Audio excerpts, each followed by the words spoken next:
Magandang araw sa Pinas at magandang gabi saan man sulok ng mundo. Claudius TV aka Derek Ramsey. Mga kaderek, samahin po muli si Claudius TV sa Kabanata 52, mga pagbabago. Katatanggap lang ni Linares ng liha mula kay Doña Victorina at ang nilalamento ay lubaran niyang ikinabalisa.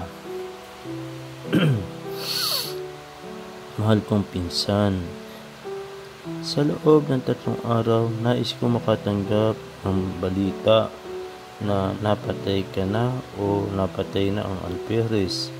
Kung buhay ka pa, ayaw kong dumaan ang araw na ito, hindi mo pinabalita ang mga buo ng asawa ng Donyang kulay talong ang gusto. Kung lumagpas ang araw nito ay hindi mo pa napaparusahan ang Alperes, sasabihin ko kay Don Santiago at kay Clarita na hindi ka kalihim ng ministro na Madrid at lalong hindi mo kaibigan ang Kapitang General, ang iyong pinsan na minamahal ka ng taus-puso, Victoria de los Reyes de Espandanya. Ayan, mga kaderek, yun po ang nakasaad sa liham na pinadala ni Doña Victorina kay Linares. Ayan. Pagpapatuloy pong muli ng ating kwento, ilang sandali lang ay may narinig siya mga yabag. Dumating si Ibarra, kasunod si Tia Isabel. Ang kanyang pagdating ay nadulot ng iba't ibang reaksyon. Binati niya si Kapitan Tiago at sumukod kay Linares. Si Padre Salvi ay tumayo at inihilahad ang kanyang kamay ng buong lugod. Kay Ibarra na baka sa mukha ang pagtataka. Huwag kang magtaka, sabi ni Padre Salvi. Sa ngayon ay binabati ka namin. Pinasalamatan ni Ibarra at nilapitan si Sinang. Maaaring bang sabihin kung saan ka nanggaling sa buong araw? Hindi namin alam kung saang purgatorio ka nagpunta. Bigla ka na lamang nawala, wika ni Sinang. Hindi, dahil ito ay isang lihim. Sa pagkakataong ito ay nais kong humingi ng paumanhin sa lahat upang makausap kita.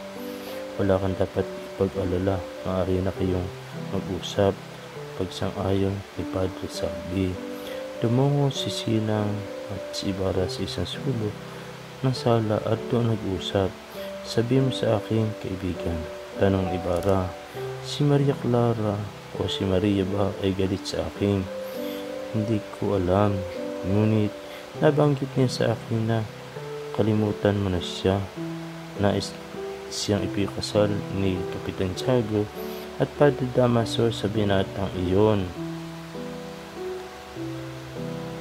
Ngunit hindi siya nagsabi kung oo o hindi. Kaninang umaga ay nagtanong kami tungkol sa iyo nang biruin ko siya na mayroon ka ng ibang minamahal. Ay sumagot siya ng sana nga at biglang umiyak. Pakisabi kay Maria Clara na nais ko makausap kami lamang dalawa. Mahirap ang iyong kahilingan, ngunit sasabihin ko sa kanya. Kailangan ko malalaman ang sagot. Bukas pumunta ka sa bahay. May kasama lagi si Maria. Bukas ng gabi ay maaari mo siyang makausap dahil ako ang kasama niya. Makinig ka. Saan ka nga ba nagpunta na maghapon? Aalis ka na hindi man lang sinasabi ito sa akin. Galing ako ng Los Baños dahil may naayos akong niyugan doon.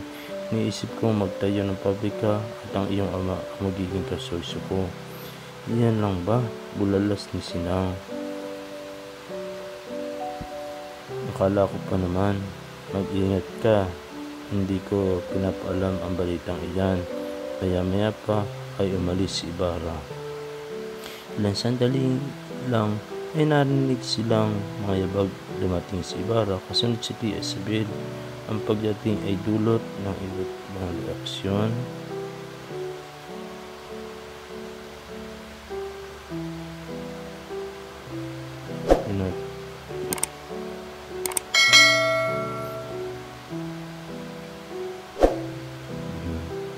ano ang mensaheng nais iparating sa mga taong nagpadala sa aking tanong niya upang ilihis ang usapan.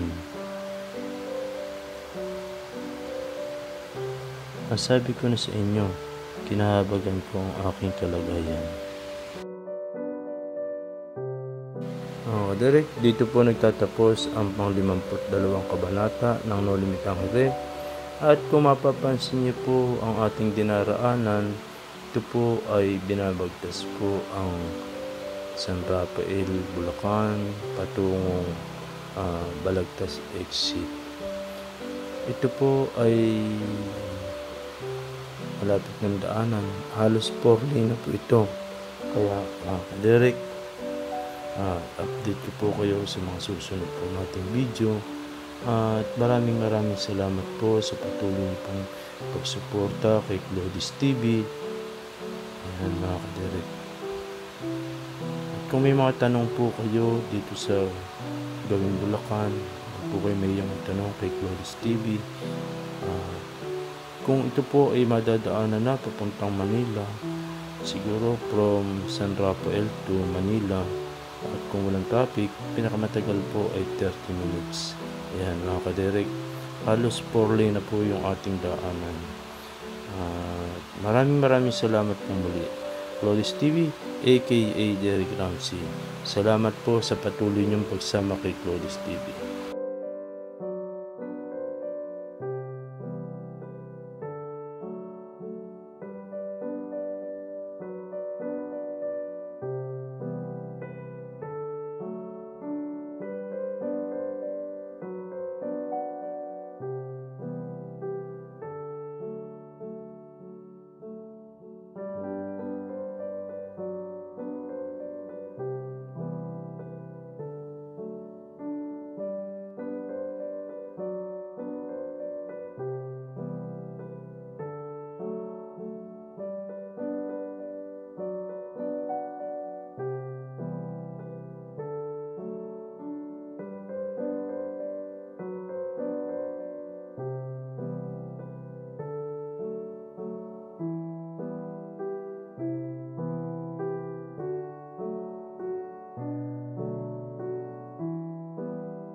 Excellent!